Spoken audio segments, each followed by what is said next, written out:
La question pour un homme politique, c'est pas d'appeler au calme, de se donner des postures, c'est d'essayer d'arriver au calme.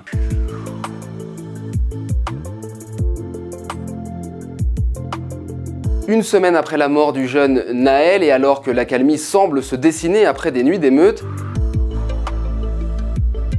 il faut bien constater que la gauche a échoué à parler d'une seule voix, et ce, alors même qu'elle se retrouve sous le feu des critiques conjuguées de la majorité, de la droite et de l'extrême droite. Ces derniers pilonnent sans relâche la France insoumise accusée de n'avoir pas appelé au calme alors que les scènes de pillage et de destruction de bâtiments publics se multipliaient. C'est un mauvais procès selon les insoumis qui réclament des actes politiques et des mesures concrètes et pour qui les injonctions relèvent plutôt de l'incantatoire et reviendraient en réalité à remettre la poussière sous le tapis. La France insoumise s'est arc-boutée sur cette position et c'est bien ce que lui reprochent ses alliés de la NUPES. Ce mardi, le secrétaire national du Parti communiste est allé encore plus loin. Je me désolidarise totalement des propos de Jean-Luc Mélenchon et de certains de ses députés qui ont refusé d'appeler au calme et qui ont légitimé cette violence en disant c'est normal, c'est une révolte. C'est là une profonde différence dans l'analyse de la situation puisque Fabien Roussel assure lui ne déceler aucune revendication politique chez les émeutiers, pas plus qu'il n'accepte l'idée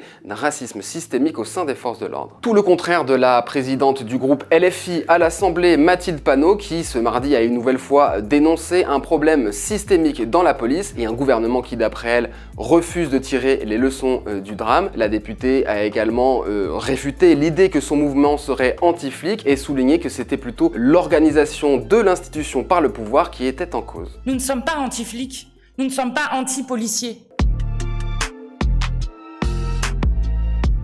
Le paradoxe dans cette histoire, eh bien, c'est que la gauche converge en réalité sur les réponses à apporter, comme l'illustrent les différents plans de sortie de crise proposés ces derniers jours, notamment par la France Insoumise et le Parti communiste. Tous les deux veulent par exemple revenir sur la loi sécurité globale de 2017 et en particulier sur les dispositions qui encadrent l'usage des armes à feu par les policiers lors de refus d'obtempérer de la part de conducteurs de véhicules. On retrouve aussi le développement et l'investissement massif dans les services publics, les quartiers populaires, en particulier dans les secteurs du logement, de l'éducation, mais aussi le financement des milieux associatifs et sociaux de proximité, et même la nécessité d'une réforme globale et en profondeur de la police, ainsi que d'une redéfinition de ses missions. Enfin, la gauche tient un discours similaire et alerte sur la progression de l'extrême droite depuis que les émeutes ont éclaté. L'intégralité de la NUPES a ainsi dénoncé le communiqué des syndicats policiers Alliance et UNSA qui appelait à la guerre contre les nuisibles et les hordes de sauvages, des propos qui ont été unanimement qualifiés de séditieux. Voilà pourquoi, au regard de ce contexte, eh bien, de nombreux responsables de gauche évoquent en privé un immense gâchis, alors que la gauche avait précisément un espace pour avancer ses propositions.